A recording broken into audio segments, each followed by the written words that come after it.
इसको चाहिए पूछे कितना देर से बुखार हो गया, बताना चाहिए ना।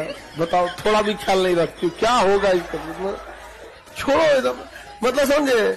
और अगर तुम गधा लोग मेंटेलिटी लोग, तुमको अपनी मेंटेलिटी से काम करेगा, लोग उठा के वो गिलास पानी धके दे देगा। अब वो क्या हो जाएगा, बवाल हो जाएगा कि नहीं हो गया। लड़की लोग समझ में आ गया। अब तुम लोग जाके मत पूछ देना बुखार कैसे हो गया, ये कैसे हो गया, कह रहे हो गया शांति से भाई। नहीं, दुनिया के सारे धर्म में सजदा का नियम है। दुनिया के सारे धर्मों में कुछ चीजें कॉमन है। सारे धर्म आंख बंद करके पूजा की बात करते हैं। कोई धर्म नहीं है जो आंख खोलकर पूजा की बात करता हो, चाहे ईसाईयत हो, चाहे इस्लाम हो, चाहे हिंदू धर्म हो, चाहे सिख धर्म हो, सब कहते हैं आंख बंद करके पूजा करनी। और सारे धर्मों में सजदा का सिद्धांत है, सब में, क्योंकि जिसको सजदा करना आ गया उसका अहम खत्म हो गया, ईगो। और ये है आज्ञा चक्र। यहां से जिसको दिखाई पड़ने लगा वो तो फिर पता नहीं क्या क्या कांड करेगा। ये तो सीमित आंखें हैं, बहुत थोड़ी दूर पे देखती हैं। ये आज धर्म को लेकर इतनी सारी दिक्कतें क्यों हैं? हमारा जो इतिहास है वो दो भागों में विभाजित है। एक है प्री मॉडर्न एज, आधुनिक युग से पूर्व, और दूसरा है आधुनिक युग यानी मॉडर्न एज। ये जो आधुनिक युग से पूर्व की दुनिया थी, इसमें धर्म संविधान था, बड़ी भूमिका थी इसकी, शिक्षा, कानून, सब इसके अधीन था, सब। लेकिन आधुनिक युग में क्या हुआ, मानव रचित संविधान। अब यह हुआ कि भाई धर्म जो है शोषण का कारण था, और धर्म यानी पाखंड। ये बात काफी हद तक सही है कि धर्म में पाखंड का बड़ा स्थान है, लेकिन इसका मतलब ये नहीं है कि धर्म का मतलब कुछ नहीं। तो जब मानव रचित संविधान आया, तो यह मानव रचित संविधान किस पे आया, मानवतावाद पर आधारित आया। मानवतावाद और तर्क बुद्धिवाद, रैशनलिज्म। अब क्या हुआ कि आधुनिक युग में क्या हुआ कि मानव रचित संविधान किस पर आधारित, मानवतावाद, ह्यूमनिज्म और बुद्धिवाद, रैशनलिज्म। आप में से बहुत सारे लोगों ने भगवत गीता अपने पास रखी होगी, यथार्थ गीता भी अपने पास रखी होगी, आपके घरों में धार्मिक ग्रंथ पढ़े होंगे, पर आपको उसकी महिमा नहीं पता। उस ग्रंथ में सूत्र दिए हुए हैं, किसके,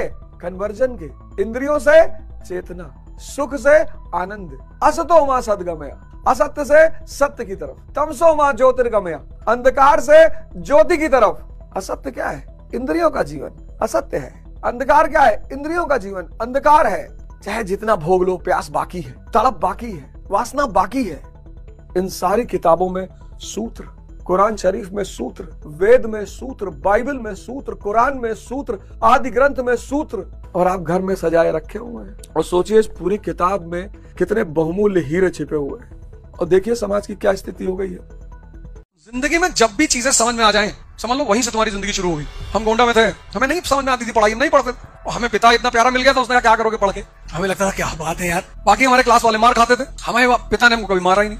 हमें उसको कहते थे पढ़ने में मन नहीं लगा, कोई बात नहीं, चलो पढ़ के कोई राजा थोड़ी हुआ है। हमें और कॉन्फिडेंस मिल जाता, जाओ गाँव चले आओ, यहाँ चले आओ, वहां चले आओ। मारा ही नहीं कभी। हमारे जो क्लास के लड़के थे वो मारे जाते थे पटक पटक के, हमारे साथ खड़े नहीं होते थे। कहते थे प्लीज प्लीज पापा ने कहा है पापा के साथ मत जाना, वो जब दोजा के साथ देख लिए तो मार डालेंगे। तो जब लोग स्कूल से बाहर निकलते थे तो मेरे साथ कहीं जाते ही नहीं थे। मतलब अगर मैं लखनऊ जाना होता तो मैं दूसरी बोगी में बैठता था, वो दूसरी बोगी में बैठते थे। फिर वहां जाके मिलते थे लखनऊ में, वो भी डरे छुपे कि पापा ना देख ले। आज मुझसे कह रहे मेरे बच्चों को पढ़ा दो यार, मेरा खतरा है, सब बच्चे बर्बाद हो जाएंगे, होने दे यार, हम इतने पढ़ाई लिखाई के क्या करें जिंदगी। मेरा दोस्त उसकी इनोवा चोरी हो गई, आया भागा दौड़ा सब कुछ, फिर फोन किया कहीं इनोवा चोरी हो गई। अरे मेरा कोई बात नहीं, आ जाए, मालिक का रहम तो आ गई, मैंने थोड़ी चुराई थी। छोटी मोटी बातों के लिए मुझसे आके कहते हैं मेरे ट्रांसफर करवा दे यार। 97% मार्क्स, अच्छी बात है, लाना चाहिए, वो बुरा नहीं। अगर आ रहे हैं तो लाना चाहिए, एकदम करो। अगर आ रहा है, मेरा नहीं है ये मैं बता रहा हूं बस। पर जिंदगी में तुम्हारे साथ सिर्फ तुम रहते हो।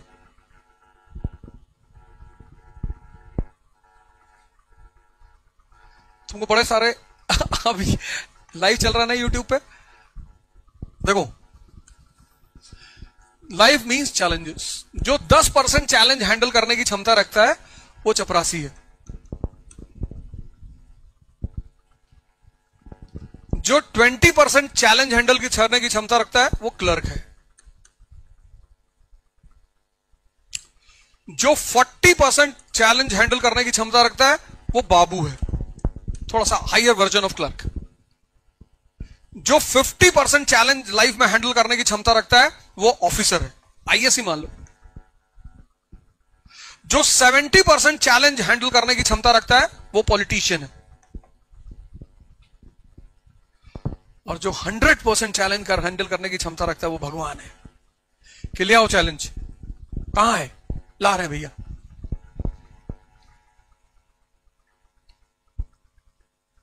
और जो चैलेंज जिंदगी में चाहता ही नहीं वो गुलाम है, स्लेव। कोई दूसरा कहेगा तो वो उठेगा। उस चैलेंज नहीं चाहिए, गुलामी करवा लो। और जो 100% चैलेंज झेलना चाहता है वो भगवान है। कहता लाओ चैलेंज कहां है? आज के दिन चैलेंज ही नहीं है यार, कोई चैलेंज लाओ। बोले भैया आज कोई नहीं है। अरे ऐसा कैसे नहीं है? लेके आओ भाई चैलेंज, चैलेंज ढूंढ के लाओ।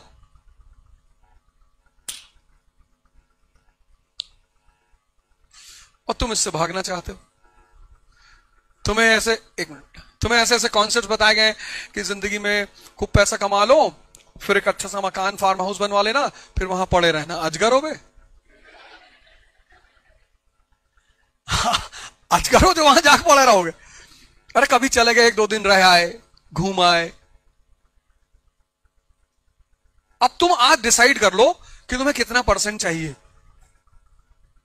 दुख नहीं, दुख तो होता ही नहीं, चैलेंज।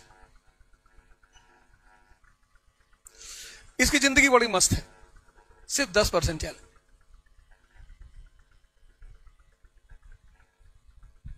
कभी कभी साहब इसको डांटता है, जल्दी अधिकारी अपने चपरासियों को नहीं डांटते क्योंकि वो सारा राज जानते हैं, सारा राज ही जानते। सर वो मैडम आई थी, हाँ ठीक है ठीक है।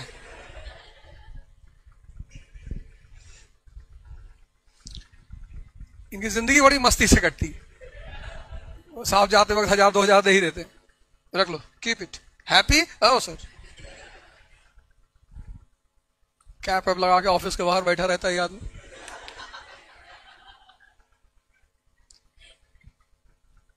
सैलरी कम है पर जिंदगी में मस्ती बहुत है, ऊपर की कमाई बहुत ज्यादा है। ये तो इसको जिंदगी में ये पता करना है कि किसके घर में क्या हो रहा है, बस इसको अपने घर के बारे में नहीं पता।